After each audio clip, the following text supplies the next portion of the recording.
Girl Wonder, a baseball story in 9 innings by Deborah Hopkinson and with pictures by Terry Woodner. And this book won the Parents' Choice Award. And I think you can figure out what it's all about. Whoops, we don't need that there. There's our main character there.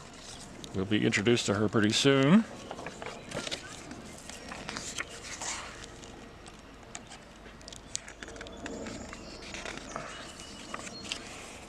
I must have been born to play baseball because Pop says I was only 2 when I hurled a corn cob at an old tomcat chasing my favorite hen.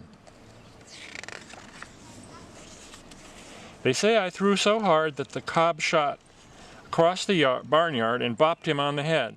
John, the handyman, whistled in surprise. "Would you look at that, Doc," he said to Pop. "Your little girl's got some arm on her. And that old cat, he leaped like lightning and never pestered my chickens again." This is inning 2. My own first memory is of John tossing a baseball to me. The glove on my hand as big as one of Mama's prize sunflowers. Somehow, even then, I could make that hard, round ball zing through the air. By the time I was 6, I'd throw for hours. Pop pinned a target on a bale of hay and told me, "Get ready, wind up, and let her fly." Most times I hit the bullseye, while John and Pop just shook their heads and exclaimed, "Alta, you're a real girl wonder." Inning 3. Nothing could keep me from baseball. Summers I played with the boys in town, and even in winter I got up early to practice. Oh, that barn was icy. The cows breathed frosty puffs into the air as they turned their saucer eyes to watch me, my first fans.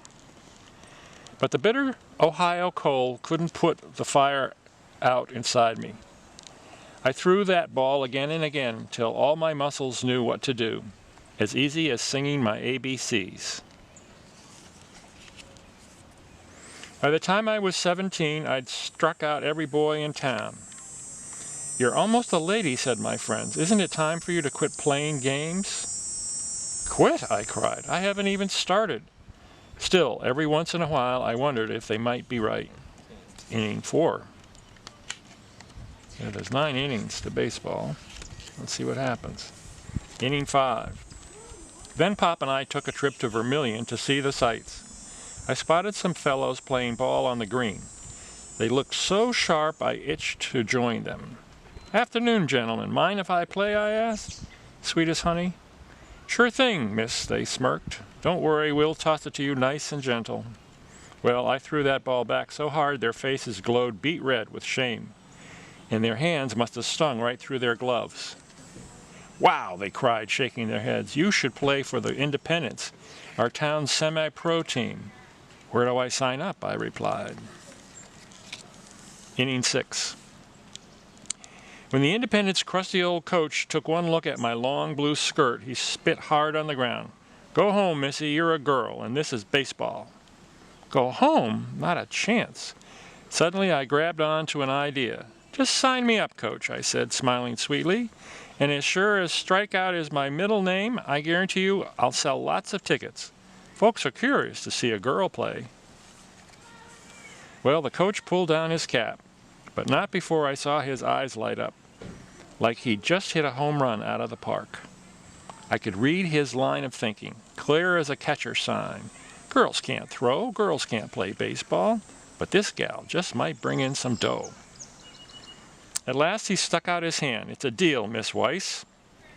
You got one chance to show your stuff, but you better not make a fool of me." Inning 7.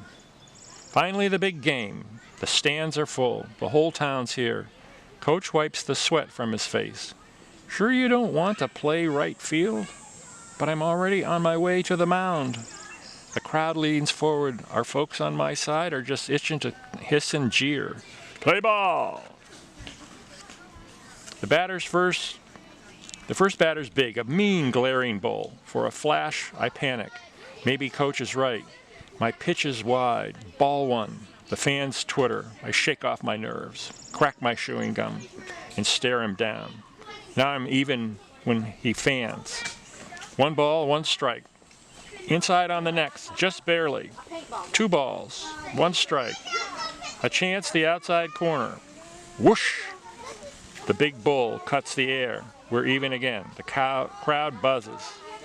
I try my knuckler next, but it drops too low. 3 balls, 2 strikes. Full count.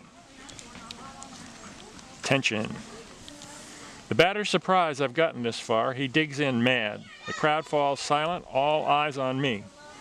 No different from my fans in the barn, I tell myself. I reach inside and pull out my best stuff. I've always had a pretty fair fastball. Crack! He hits it. Looked like a sizzling line drive, a sure base hit. But wait, it rockets right to me, and my glove's in the air, quick as light. Got it. He's out. The place explodes with cheers. Nice catch, girl wonder.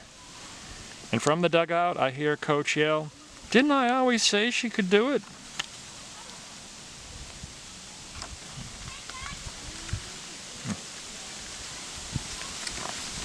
I smile. I've never had so much fun. I nod to my teammates. 1 down, 2 to go. Let's get 'em, boys. And I strike the next batter out. I pitch 5 innings and then play first base. The final score is 4-3, us. The Independents win. We keep winning too, all summer long. They even run special trains from Cleveland so fans can see the new star pitcher, me, the girl wonder. The girl who can throw, the girl who can play baseball. Inning 9. I played another season and even pitched in a major league stadium and always held my own against the best. But now my playing days are done. I'm too busy being a doctor, just like Pop. Only girl in the class of 1914. But just the other day I spotted a little gal, cap pulled down, overalls full of mud. "Hey, you with a glove," I yelled. "Come on over. Did you ever hear the story of the girl wonder?" And that's the true story of Alta Weiss. And there she is. The girl wonder.